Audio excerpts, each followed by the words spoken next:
नमस्कार दोस्तों, कैसे हैं आप लोग। चलिए ये क्वेश्चन स्टार्ट करते हैं।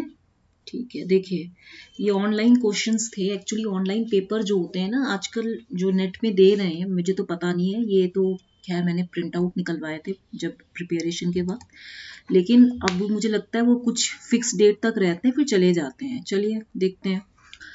देखिए फर्स्ट क्वेश्चन है, in a circuit shown below the voltage at each drain terminal. ये क्या है, यूजीसी नेट दिसंबर 2018 का क्वेश्चन पेपर है। ये ड्रेन रेजिस्टेंस है, यहाँ पे करंट ID1 ID2 जा रही है। ये देखिए कौन सा है, ये मॉस है। एंड मॉस ट्रांजिस्टर्स है, यहाँ पे गेट वोल्टेज लगी है at the gate terminals and the current is passing, और ये सोर्स वोल्टेज है। ठीक है, ये ड्रेन वोल्टेज है। यहाँ पे VD1 VD2 है। तो इसने बोला voltage at each drain terminal क्या निकलेगा। देखिए इस क्वेश्चन में आपका जो राइट आंसर होना चाहिए वो क्या होगा। देखिए फर्स्ट इज करेक्ट, मैंने यहाँ पे निकाला भी है, first is correct and the fourth is wrong. क्योंकि देखिए, क्योंकि ये जो करंट है वो तो डिवाइड हो रही है ना, वो तो ऐसे जा रही है ना, इधर कॉमन करंट मिल रही है, ऐसे करंट जा रही है। तो voltage at each drain terminal क्या होगा, VDD एंड माइनस यहाँ पे जो करंट आ रही है तो ऐसी ही जा रही है ना, ड्रेन रेजिस्टेंस के थ्रू भी तो जा रही है। तो ये I जो कॉमन करंट है, IRD एंड बाय 2। जैसे आपने BJT में पढ़ा है ना कि VCE इक्वल टू VCC माइनस ICRC होता है। तो यहाँ पे VCE क्या है आपका, VD1 VD2 ही तो है, VDD माइनस IDRD है, लेकिन यहाँ पे ये कॉमन करंट आई जा रही है। तो यहाँ जो लास्ट आंसर होगा आपका ये है आपका ये second one. First is correct but fourth is wrong. Second one is the right answer. ठीक है, अच्छा नेक्स्ट क्वेश्चन है आपका सेकंड। मुझे जहां जहां से क्वेश्चन मिल रहे हैं मैं बता रही हूँ। Average value of the full wave rectified voltage, actually answer मैंने गलत सलत मारे थे तो ये मैं बता रही हूँ। देखिए ये क्या है, आपकी एक साइन वेव है। इसमें इसने क्या पूछा है, हमें एवरेज वैल्यू चाहिए। एवरेज वैल्यू का मतलब क्या होता है, एवरेज वैल्यू मतलब DC voltage, and this is equal to watch twice VM upon pi होता है। यहाँ पे पीक वैल्यू कौन सी है, यही है, यही VM है, यही पीक वैल्यू है 15 वोल्ट। तो ये कितनी हो जाएगी, ये हो जाएगी 2 इंटू 15 अपॉन 3.14। जब आप इसको पूरा सॉल्व करेंगे तो ये कितना आएगा, 0.318 इंटू 30। 0.318 को मैं 0.32 लिख सकती हूँ और ये 30 हो गई, और फिर ये कितना हो जाएगा 9.60। तो आपका जो राइट आंसर होगा वो होगा 9.60 को नियर अबाउट ये 9.55 है। तो इसीलिए इसका सेकंड करेक्ट है एंड फोर्थ रॉन्ग है। तो ये राइट आंसर है। ठीक है, जो मैं यहाँ टिक लगा रही हूँ आप इसी को देखिएगा। ठीक है, तो इसका फर्स्ट है राइट आंसर। नेक्स्ट क्वेश्चन है आपका, अभी देखिए मैच द फॉलोइंग आ गया। अब इसमें देखिए AM मॉड्यूलेटर। ठीक है, देखिए AM मॉड्यूलेटर का राइट आंसर आपको पता ही है कि AM मॉड्यूलेटर हम इसमें एक स्विचिंग चॉपर टाइप का यूज करते हैं। ठीक है, vestigial side band transmission phase discriminator के लिए यूज करते हैं, SSB फेज कैंसिलेशन मेथड के लिए, और DSB जो होता है DSB double side band balanced modulator के लिए यूज करते हैं। मैं यहाँ पे लिख भी देती हूँ, जो AM मॉड्यूलेटर है इट इज चॉपर। ठीक है, जो आपका वेस्टिजियल साइड बैंड है इट इज ये फेज डिस्क्रिमिनेशन के लिए यूज होता है, फेज डिस्क्रिमिनेशन के लिए यूज होता है। जो SSB होता है ये आपका फेज क्या है, कैंसिलेशन मेथड के लिए हो गया।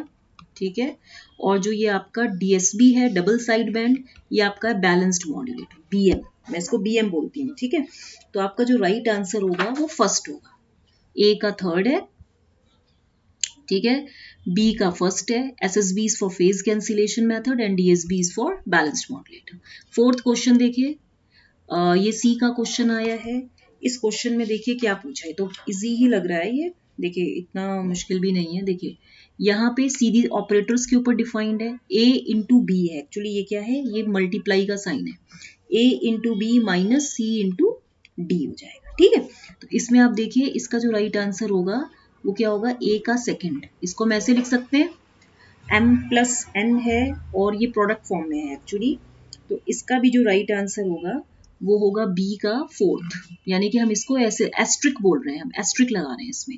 3x square plus 2x plus 5 ये क्वाड्रेटिक इक्वेशन है, तो इसको भी हम कैसे लिख सकते हैं, C का फर्स्ट। हम इसको ऐसे भी तो लिख सकते हैं ना, 3 एस्ट्रिक, मतलब ये इस तरीके से ऑपरेटर फॉर्म में, इसको x लगा दिया, इसको 5 लगा दिया, फिर ये क्या है A plus B cross C है।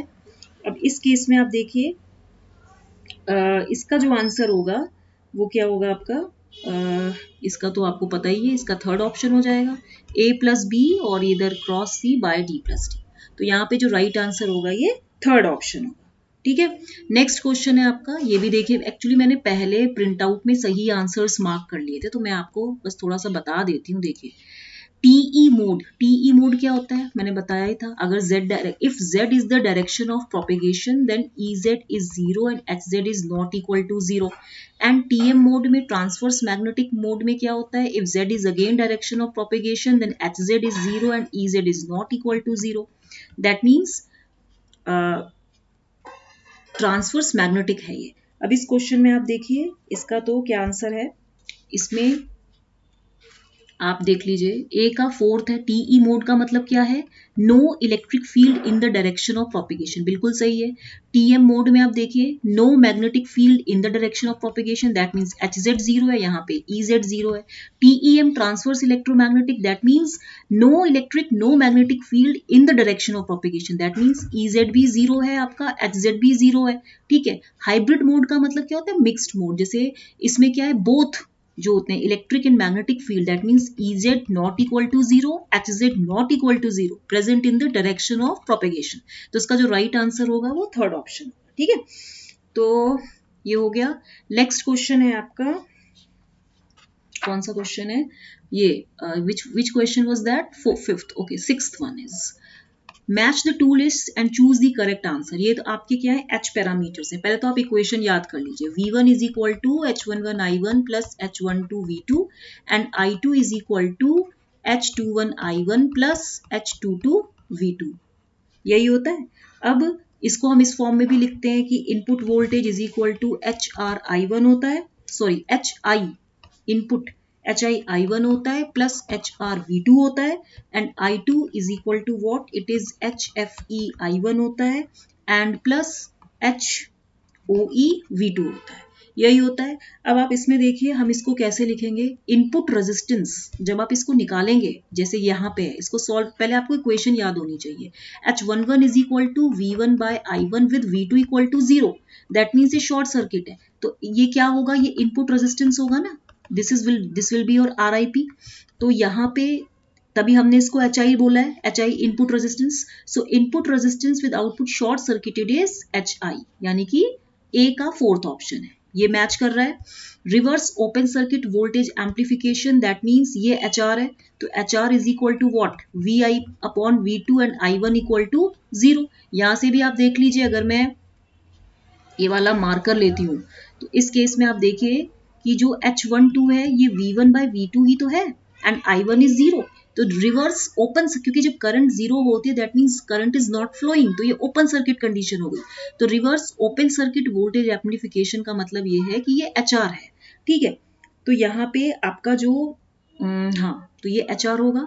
उसके बाद है output short circuited current transfer ratio. आप सेकेंड इक्वेशन पे जाइए, H21 is what, I2 by I1 with V2 is 0। अब ये शॉर्ट सर्किट कह रहा है ना, यहाँ पे देखिए ये भी क्या है आपका HFE है, that means I2 by I1 है with V2 is 0, तो V2 0 जहां होगा वहां शॉर्ट सर्किट हो गया, तो आउटपुट शॉर्ट सर्किटेड है करंट ट्रांसफर रेशियो, तो हम इसको HFE बोलेंगे। तो यहाँ पे इसकी वैल्यू ये HFE हो गई। फिर क्या है, आउटपुट कंडक्टेंस, कंडक्टेंस क्या होता है, the reciprocal of resistance. So output conductance with input open circuited, that means HR, sorry HR नहीं, HOE। HOE is what, यहाँ पे अगर आप देखें मैंने इसको इस तरह से लिखा है, तो I2 upon V2 with I1 0, तो यानी कि यहाँ पे आप देखिए ना, ये जो H22 है, इस इक्वेशन को मैं कैसे लिखूंगी, H22 is what, I2 upon V2, तो ये क्या एडमिटेंस ही तो है, मतलब कंडक्टेंस ही तो है, विद I1 0, तो यानी कि विद इनपुट ओपन सर्किटेड, तो ये HO हो गया। ठीक है, तो इसीलिए इसका जो आप खुद ही देख लीजिए, अब ए का फोर्थ है, यस, बी का सेकंड है, यस, सी का फर्स्ट है, बिल्कुल सही है, एंड डी का थर्ड। ये बहुत अच्छे क्वेश्चन से स्कोरिंग है, तो इसीलिए मेरे सही हो गए थे। ठीक है, नेक्स्ट आपका सेवेंथ क्वेश्चन है, इसको भी देखिए, ये भी मैंने कहा है, ये आफ्टर एग्जाम किया था मैंने। फॉस्टर सिली डिस्क्रिमिनेटर कहाँ यूज होता है, फॉस्टर सिली डिस्क्रिमिनेटर जो होता है ये आपका यूज होता है FM सिग्नल में। ठीक है, ये आपने पढ़ा भी होगा, रेशियो डिटेक्शन मेथड भी होता है ना, तो ये FM में यूज होता है। एनविलप डिटेक्टर आपको पता है ये एएम में यूज होता है। क्या होता है एनविलप डिटेक्टर? एक डायोड बनी होती है, यहाँ पे एक आर और सी शंट में लग जाता है, यहाँ पे आपका कोई इनपुट वोल्टेज लग गया है ना, तो ये भी आपका it is use to detect the modulating signal from the amplitude modulated signal. यही होता है ना, मैसेज सिग्नल को डिटेक्ट करता है। एपीडी डिटेक्टर जो होता है वो कहाँ यूज होता है? एपीडी डिटेक्टर आपका ऑप्टिकल फाइबर में यूज होता है, ये भी मालूम है। हाई गेन होता है इसका। पिन एवलांचे होता है, एवलांचे मल्टीप्लीकेशन ये बाद में डिस्कस करेंगे। पिन डिटेक्टर जो होता है ये माइक्रोवेव में यूज होता है। तो इसका जो राइट आंसर होगा वो क्या होगा? देखिए ए का फोर्थ हो गया, एनवेलप डिटेक्टर जो है बी का थर्ड, एएम वेव हो गया, एपीडी डिटेक्टर ऑप्टिकल फाइबर में, and D is for microwave. ठीक है, तो ये क्वेश्चंस अच्छे लगे हो तो लाइक शेयर एंड सब्सक्राइब करना मत भूलिएगा। Okay, till then good bye.